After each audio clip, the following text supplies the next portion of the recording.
옛날에 그 서부 영화 있잖아요. 황량, 딱 거기에 그냥. 서부 영화에 나오는 그냥 그런 모습이에요. 근데 거기 가서, 근데 그 외진 곳에 사람들이 살아요. 원주민들이 모여서 살아. 이거는 nobody's land. 이 도대체 지도상에 나오나? 이럴 정도로 좀 아주 외진 곳인데, 어쨌든 거기서, 자녀들, 그 원주민 가정의 자녀들을 대상으로 성경학교 같은 프로그램을 했는데, 마지막 날 세족식을 했습니다. 발 씻어주는 거. 선생님들이 원주민 아이들을 발을 씻겨줬는데, 그때 아마 많은 친구들이 아마 눈물을 흘렸던 걸로 기억이 있습니다. 제가 한인교회를 섬길 때 롱아일랜드에 있는 부부학교 프로그램이라는 걸 했는데 그때도 세족식을 합니다. 세족식은 꼭 프로그램 마지막 날 합니다. 꼭. 남편이 아내의 발을 씻어주죠. 평생 뭐 살붙이고 살던 부부들인데 세족식 하면 뭐 완전 눈물바다 됩니다. 완전 눈물바다. 그거 한번 보여주시겠어요? 자, 이 세족식 이렇게 하면 웁니다. 막. 그렇게 이제 감성이 터치가 되나 봐요. 사실은 뭐 우리가 자기 발도 자기 손으로 잘 안 만지게 되잖아요. 근데 남의 발을 손으로 만질 수 있는 기회가 아주 갓난아기 때 귀여워갖고 이렇게 꼼지락거리고 만지는 거 이외에는 남의 발을 만질 기회가 거의 없어요. 근데 이렇게 세족식 하면은 그 타칭이라든가 이게 막 그 전율이 막 나면서 굉장히 그 이모셔널해집니다. 땅 밟기라든가 세족식 이런 액티비티는 성경에서 직접 그 말씀에서 따왔기 때문에 많은 의미가 있고 상당히 파워풀합니다. 우리가 성경으로부터 무엇인가 배우려 하고 따라해 보기도 하는 것은 대단히 좋은 자세라고 생각을 합니다. 하지만 우려점이 전혀 없는 것은 아닙니다. 지난번 그 승열 형제께서 새 직장, 지금 그 보스턴에 다니는 그 직장 얘기를 하다가 자기 보스에게 들었던 얘기를 여기 우리 밥 먹으면서 얘기했던 게 나는데 그때 해 주셨던 말 중에 내가 완벽하게 다 기억이 나는지 뭐 이런 얘기를 했어요. 그 보스가 이렇게 얘기하죠. 일을 열심히 하지 마라. 제대로 하라. 뭐 그랬던가요? 그랬던가요? 일을 열심히 하지 말라고 그래. 그래서 무슨 소리야? 일을 제대로 하라고. 그렇게 했던 보스가 그렇게 얘기했다는 거예요. 우리나라 국민성이 성실과 열심입니다. 그런데 믿음에 있어서도 그런 면이 있어 보입니다. 성경을 열심히 읽고 부지런히 따라해 보려고 노력하는 분들이 얼마나 많은지 모릅니다. 세족식은 오늘 지금 세인자매 읽어주셨듯이 예수님께서 원조입니다. 예수님의 세족식 이야기가 담겨 있는 요한복음 13장 말씀을 좀 자세히 살펴보고 열심히 배우되 제대로 이해하고 제대로 은혜 받고 그 말씀이 의도한 대로 제대로 살도록 결심하는 시간 될 수 있기를 바랍니다. 자, 오늘 본문을 보시면 그리 어렵지 않게 주제를 알아볼 수 있습니다. 주 내용은 제자들의 발을 씻기는 거고요. 지금 보시다시피 그 이유를 분명히 설명하는데 다음 페이지 한번 보여주시면 그 이유가 이렇게 나와 있습니다. 13절 너희가 나를 선생이라 또는 주라 하니 너희 말이 옳다. 내가 그러하다. 내가 주와 또는 선생이 되어서 너희 발을 씻었으니 너희도 서로 발을 씻어주는 것이 옳으니라. 내가 너희에게 행한 것 같이 너희도 행하게 하려 본을 보여노라. 자, 이런 말씀 때문에 그런 세족식을 하는 거예요. 세족식 하는 거예요. 일일이 그 제자들의 발을 다 씻기고 나서 내가 본을 보였다. 너희도 나처럼 해라. 라고 얘기합니다. 예수께서 지시하신 사항이 그렇게 복잡하지 않습니다. 어렵지도 않습니다. 그렇게 하면 됩니다. 하지만 이게 단지 발을 씻는 행위 자체를 말하는 것은 아니라고 봅니다. 여기 보면은 주와 선생 된 자라고 본인을 소개하는데 Lord and Teacher예요. 주와 선생. 이 상대방이 로드 앤 티처라고 그분에 대한 상대방은 이 사람이 로드 앤 티처가 범접할 수 없는 인간으로서는 가장 높은 위치에 있는 사람입니다. 근데 그런 자가 반대로 역을 바꿔서 가장 낮고 천한 자가 해야 될 일을 하시는 겁니다. 그것도 역을 바꿔서. 자기보다 더 높은 사람, 무슨 왕의 발을 씻어줬던가 이런 게 아니잖아요. 자기보다 낮은 자의 발을 씻어주었습니다.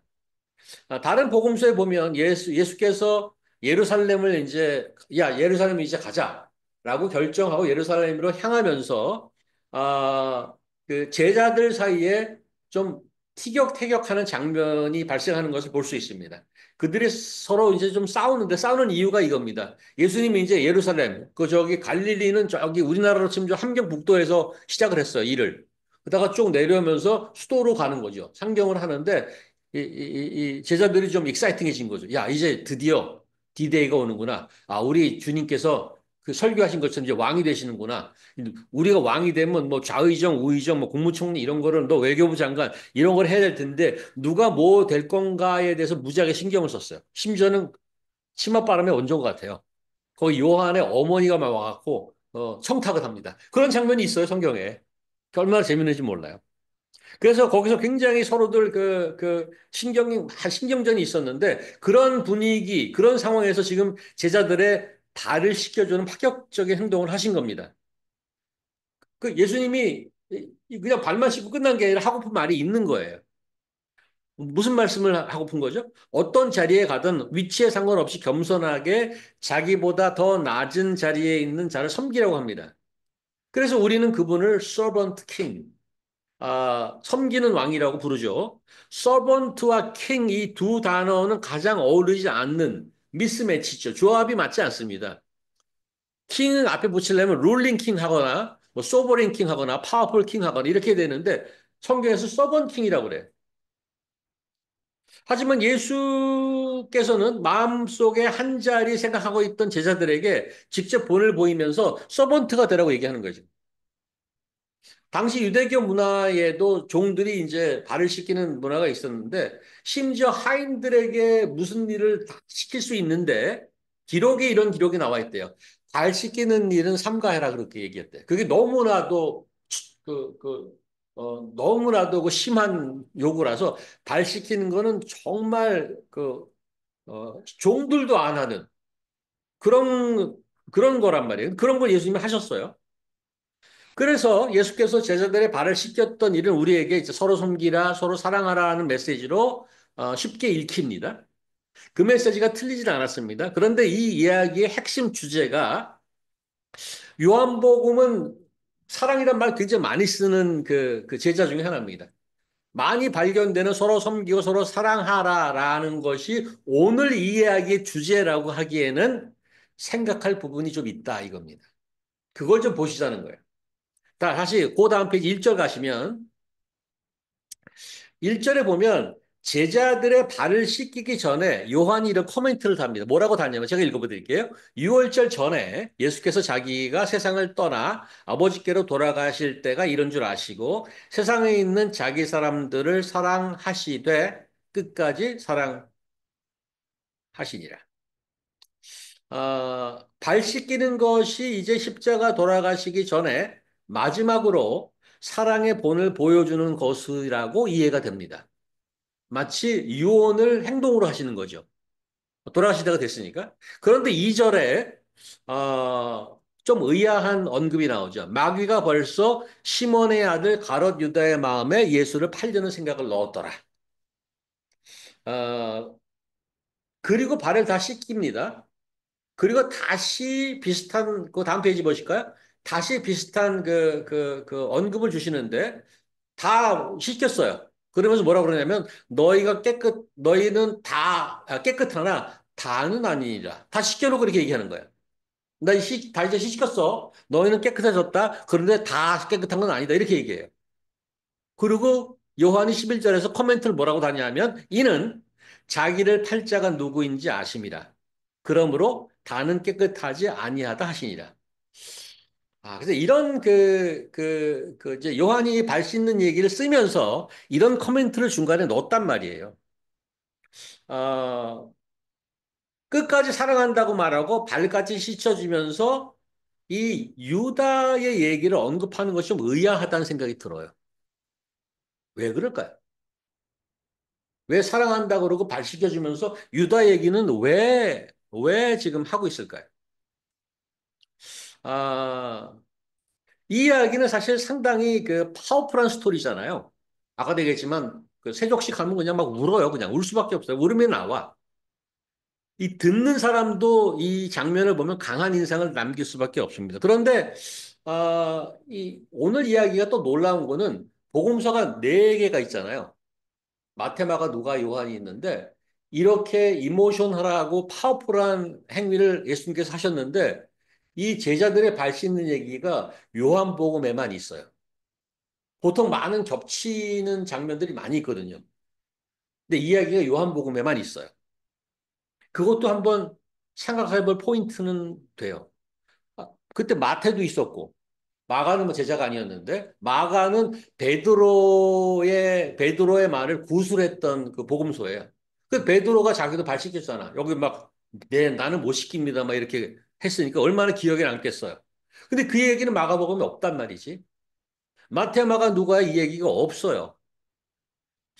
아, 근데 저는 왜 없냐는 얘기는 없어요, 성경에. 근데 제 짐작은 아마 그 나사로처럼 죽은 자가 일어난다거나 맹인이 눈을 뜬다거나 그런 기적이 아니라서 그냥 평범한 그냥 발 씻는 거라서 그냥 넘어가지 않았을까. 그러면서 동시에 그런데 요한은 왜 이 사건을 기억하고 여기다 기록해 놨을까? 이런 생각을 하게 되죠. 그 나사로가 무덤에서 일어나는 충격적인 이야기 이후에 요한복음으로 돌아온 겁니다. 예수님에 관한 사람들의 관심이 폭발하고 반대로 유대 종교 지도자들은 예수를 죽이려는 음모를 꾸미고 그 긴장이 점점 고조되어 가고 있다는 것을 우리가 지금 보고 있지 않습니까? 자, 우리 본문 직후에 오늘 지금 17절까지 봤는데 17절 직후에 이런 얘기가 나오는데 제가 혹시 거기 넣었나요? 없나요? 제가 읽어 드릴게요.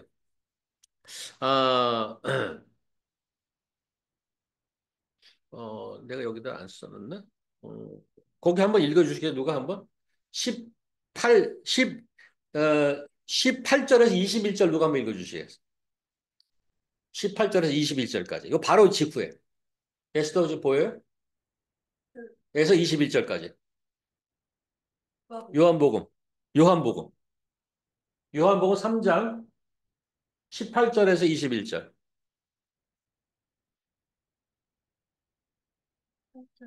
네, 한번 읽어주세요. 세진자매좀 큰 소리로.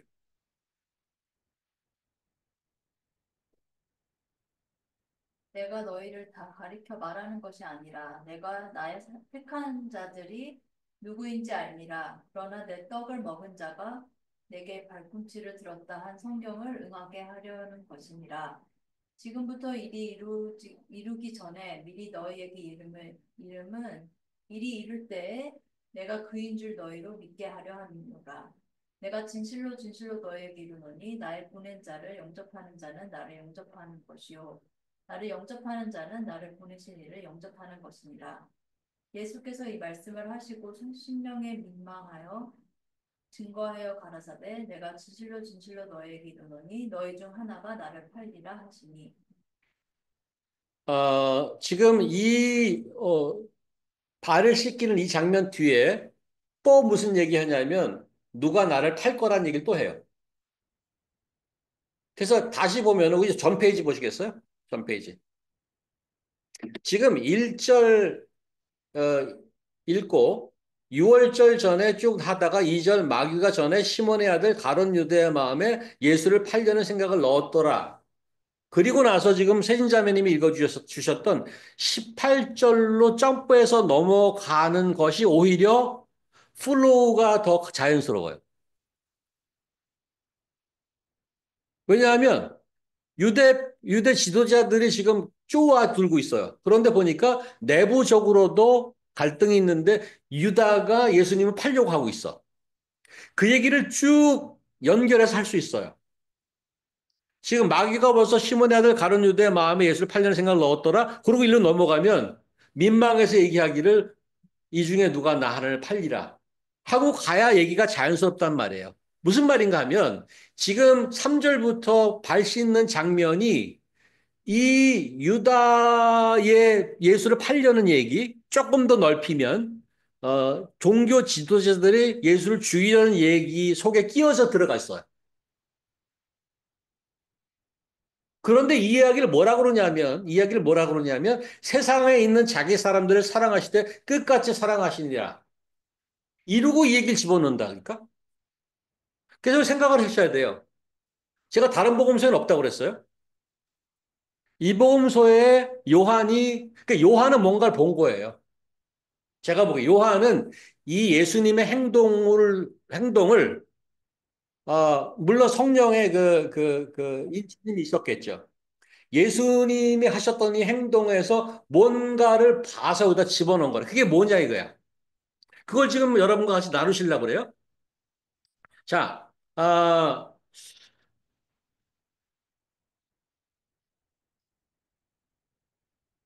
왜 지금 제자들이 발 씻는 이야기를 요한이 쓰고 있는가? 아, 그, 어, 지금 제가 이해한 바를 주장하려는 것이 아니고 함께 생각해 보자는 건데, 지금 말씀드린 좀 이상한 상황을 좀 생각해 보면, 요한이 이야기를 쓴 이유는 컨텍스트를 가지고 좀 이해해야 된다. 어떤 맥락이에요? 유다의 배반과 종교 지도자들의 압력과 유다의 배신으로 어떤 일이 벌어질까 하는 그런 맥락 속에서 이걸 봐야 된다, 이게. 그래서 유다가 배신해서 어떤 일이 벌어져요? 십자가에 달리게 된다고요. 죽임을 당하게 된단 말이에요. 만약 오늘 이야기가 서로 섬겨라, 서로 사랑하라가 주제라면 8절이 이해가 잘 안 됩니다. 만약 그게 주제라면. 야, 봐. 내가 이제 죽을 건데 너희들 나 사랑해.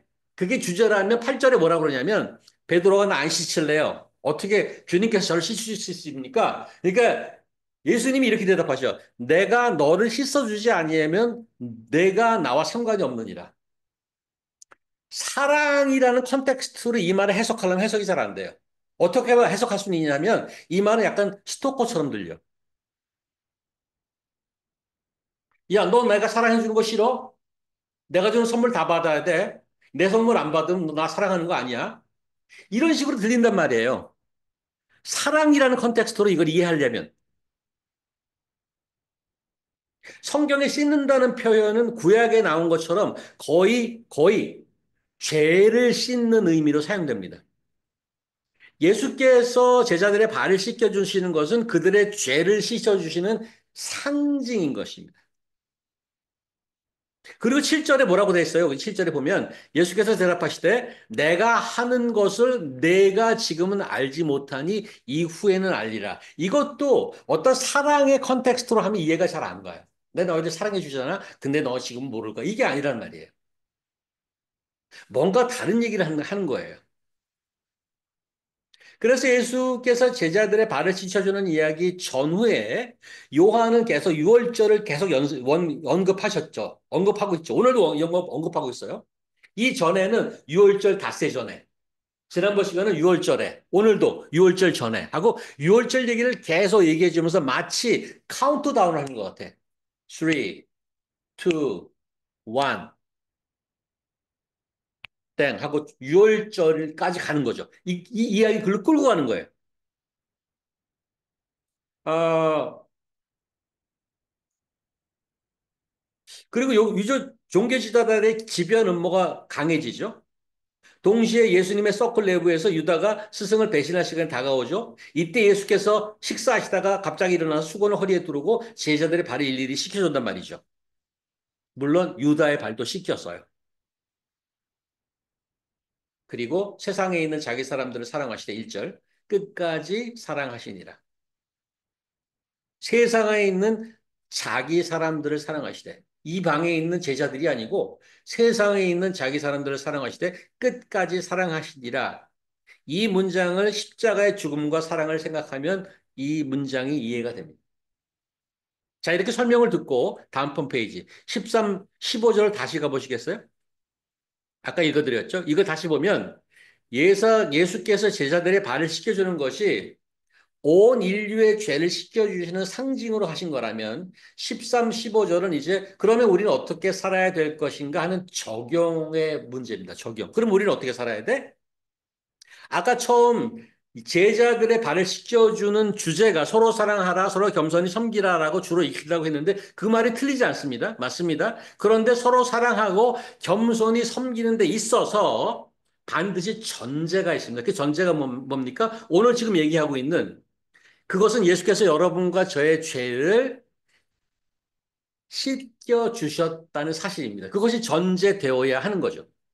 이런 전제가 없이 겸손을 떨고 사랑을 아무리 하려 해도 안 되는 거예요, 잘. 아무리 교회를 오래 가고 직분을 갖고 평생 봉사를 해도 예수님이 지금 얘기하는 이 사랑이 잘 안 돼. 아, 저는 사실은 뭐 정치 얘기를 하고 싶은 게 아닌데 지난 3년간 한국에서 벌어진 사건들, 이 소위 저는 그 표현도 별로 개인적으로 좋아하지 않는데 소위 이게 딱 맞는 건 오픈 현실이라고 그러나요? 그 실소가 나오기도 하고 슬프기도 하고